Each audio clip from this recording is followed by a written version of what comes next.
आज खडकपाडा पोलीस ठाण्याच्या हद्दीमध्ये कोलिवली गाव या ठिकाणी असलेल्या द रॉयल फॅमिली ढाबा याच्या पाठीमागं जे सर्वंट एक रूम आहे, त्या रूममध्ये 4 नेपाळी जे कामगार आहेत ढाब्यामध्ये काम करणारे, ते रात्रीच्या वेळेला लुडो खेळत असताना त्या 2 इसमामध्ये वाद झाला लुडो खेळण्यावरून।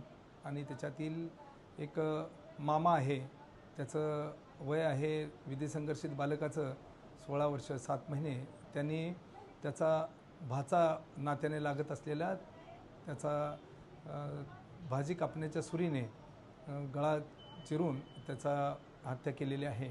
यामध्ये विधिसंघर्षित बालक याला खडकपाडा पोलीस ठाण्याचे अधिकारी आणि स्टाफ यांनी ताब्यात घेतलेला आहे आणि सदरबाबत खडकपाडा पोलीस ठाणे या ठिकाणी हत्येचा गुन्हा रजिस्टर क्रमांक 240/2026 BNS ॲक्ट 103/1 प्रमाणे गुन्हा दाखल केलेला आहे। पुढील तपास WAPI रुपाली धांगट या करीत आहेत।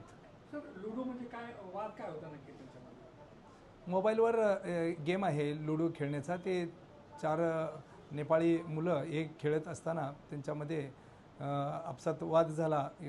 एकाचा गेम दुसऱ्यांनी खेळल्यामुळं त्या दोघांमध्ये वाद झालेला होता आणि त्या दोघांचं पर्यवसन त्या भांडणामध्ये झालं आणि त्याच्यानंतर हा मयत झोपेत असताना यांनी भाजी कापण्याची सुरी आणून त्यांनी त्याचा गळा चिरलेला आहे आणि त्याच्यामध्ये त्याचा खून झालेला आहे।